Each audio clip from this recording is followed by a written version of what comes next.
Acompanhe agora Momento Catequético com o Cardeal Dom Paulo César Costa. Neste domingo, 14 de setembro, celebramos o mistério da exaltação da Santa Cruz. As três leituras que a Palavra de Deus coloca diante de nós o mistério da cruz, o mistério da cruz de Cristo. A primeira leitura, tirada do livro dos Números, fala da serpente levantada no deserto. O povo que, picado por serpente, clama a Moisés. E Deus manda fazer uma serpente de bronze e colocá-la como sinal sobre uma haste. E aquele que for mordido e olhar para ela, viverá. E o texto se conclui dizendo, quando alguém era mordido por uma serpente, olhava para a serpente de bronze e ficava curado. Nós vamos ver, amados e amadas de Deus, o sentido pleno deste texto no Evangelho, esse texto tirado do capítulo 3 do Evangelho de São João, dos versículos 13 a 17. Naquele tempo disse Jesus a Nicodemos: ninguém subiu ao céu a não ser aquele que desceu do céu, o Filho do Homem. Do mesmo modo como Moisés levantou a serpente no deserto, assim é necessário que o Filho do Homem seja levantado, para que todos os que nele crerem tenham a vida eterna. Pois Deus amou tanto o mundo que deu o seu Filho unigênito, para que não morra todo o que nele crer, mas tenha a vida eterna. De fato, Deus não enviou o seu Filho ao mundo para condenar o mundo, mas para que o mundo seja salvo por ele. Amados e amadas de Deus, neste capítulo 3 do Evangelho de São João, temos o discurso de Jesus, o diálogo de Jesus com Nicodemos. Nicodemos que vai ao encontro de Jesus à noite.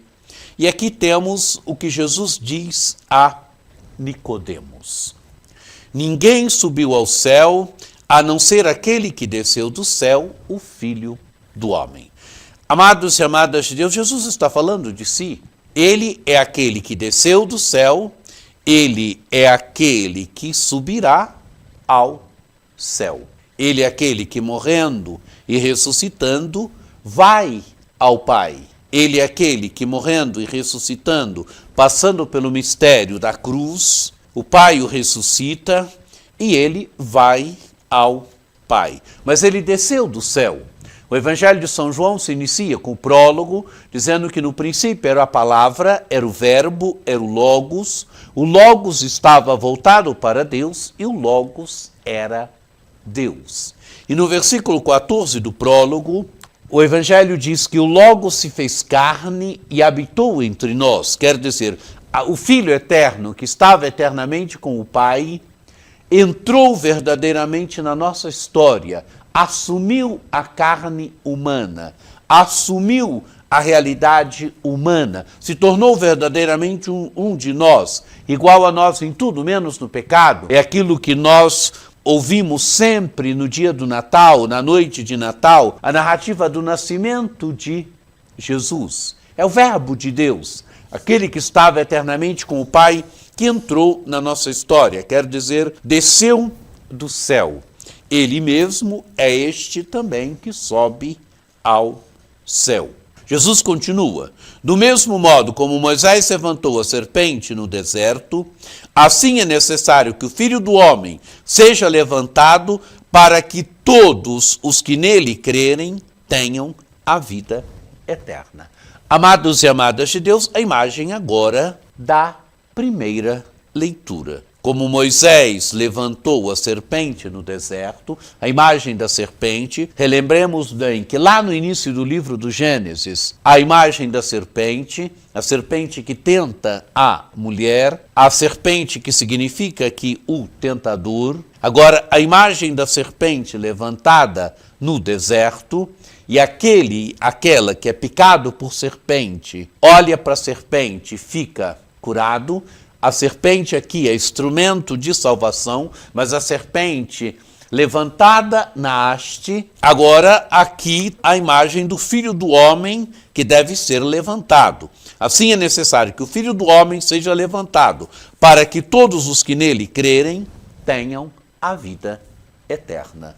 Essa imagem da serpente levantada no deserto, ela preanuncia, de certa forma, Cristo, que vai ser levantado também da terra, vai ser crucificado, pregado na cruz. A cruz de Cristo. A cruz de Cristo que agora não salva mais da picada de serpente, mas a cruz de Cristo que dá vida. A serpente lá no deserto, ela dá vida, mas ela dá vida a quem é picado por serpente. Agora não. Agora Cristo levantado da terra, exaltado, ele dá vida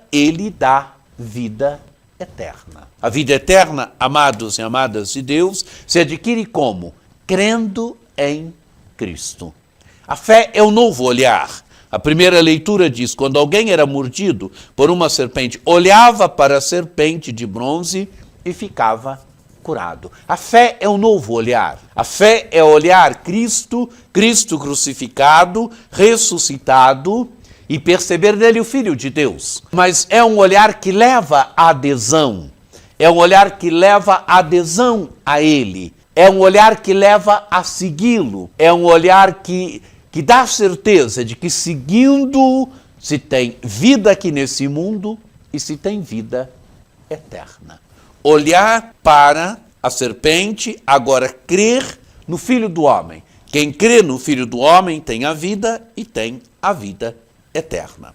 Continua Jesus, pois Deus amou tanto o mundo, que deu o seu Filho unigênito, para que não morra todo o que nele crê, mas tenha a vida eterna. Amados e amadas de Deus, o envio do Filho ao mundo, o Pai o entregar à morte e morte de cruz, manifesta o amor de Deus para conosco. Deus amou tanto o mundo que deu o seu Filho unigênito, que mandou para nós o seu Filho unigênito. E o seu Filho unigênito, que nós vamos ouvir na segunda leitura, que tinha forma divina, não se apegou a essa forma divina, mas se esvaziou, assumiu a condição de servo, e não só assumiu a condição de servo, mas se abaixou, se humilhou, se esvaziou, até a morte e morte de cruz. É o Pai que enviou o seu Filho ao mundo, o seu Filho unigênito, para que não morra todo o que nele crê. Quer dizer, quem crê em Jesus,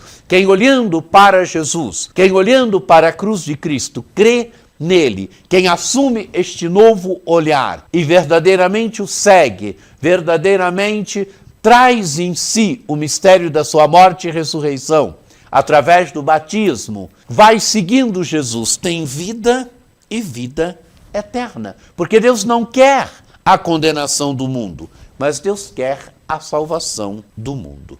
Amados e amadas de Deus, a cruz, que era objeto de condenação no tempo de Jesus, a cruz era horror. Ser crucificado era a imagem do horror. Os romanos, eles crucificavam os inimigos do império. Os romanos aplicavam esse suplício àqueles que eram inimigos do império. E como um judeu via a cruz no tempo de Jesus? A cruz era instrumento de maldição. Segundo o texto de Deuteronômio 21, 22, aquele que era suspenso no madeiro era maldito de Deus. O suspenso, no primeiro momento, era quem era enforcado, quem se enforcava, mas depois, com o horror da cruz, esse texto começou a ser aplicado a quem era crucificado. Então a cruz era sinônimo de maldição, amaldiçoado por Deus, amaldiçoado pelo povo. Jesus, quando assume a morte de cruz, como um judeu o olha, como um homem, uma mulher de fé do tempo de Jesus o olha como amaldiçoado, como maldição. Por isso São Paulo vai dizer que ele se tornou maldição, maldito por nós. Quer dizer, era a teologia do Deuteronômio que era aplicada no tempo de Jesus. Jesus assume esse tipo de morte por amor a nós. Aquele instrumento, aquele que era instrumento de maldição, de horror, ele não deixa de ser instrumento de maldição e de horror, porque é o horror da cruz, mas ele se torna instrumento, ele se torna manifestação do amor de Deus. É o amor de Deus por nós, que permite que seu filho, que entrega seu filho para que ele morra e morra na cruz por amor a nós, pela nossa salvação. Por isso, o texto do Evangelho se conclui dizendo, de fato, Deus não enviou seu Filho ao mundo para condenar o mundo, mas para que o mundo seja salvo por ele. Deus não quer a condenação do mundo. Deus quer que o mundo seja salvo. O Filho unigênito veio para realizar a nossa salvação.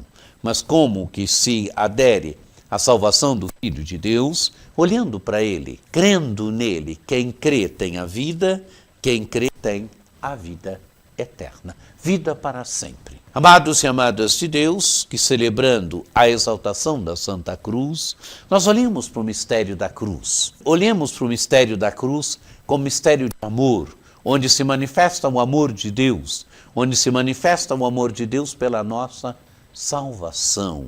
Deus não enviou seu Filho ao mundo para condenar o mundo, mas para que o mundo seja salvo por ele. Valorizemos a cruz.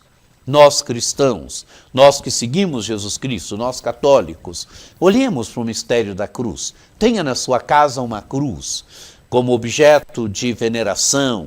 Tenha na sua casa uma cruz que deve relembrar sempre o amor de Deus, que deve relembrar sempre o amor de Cristo por você, o amor de Cristo por nós, que deve relembrar sempre que Ele me amou e se entregou por mim. Celebremos com alegria a exaltação da Santa Cruz. Que desça sobre vós, sobre vossas famílias, por intercessão de Nossa Senhora Aparecida, a bênção do Deus Todo-Poderoso, que é Pai e Filho e Espírito Santo. Amém.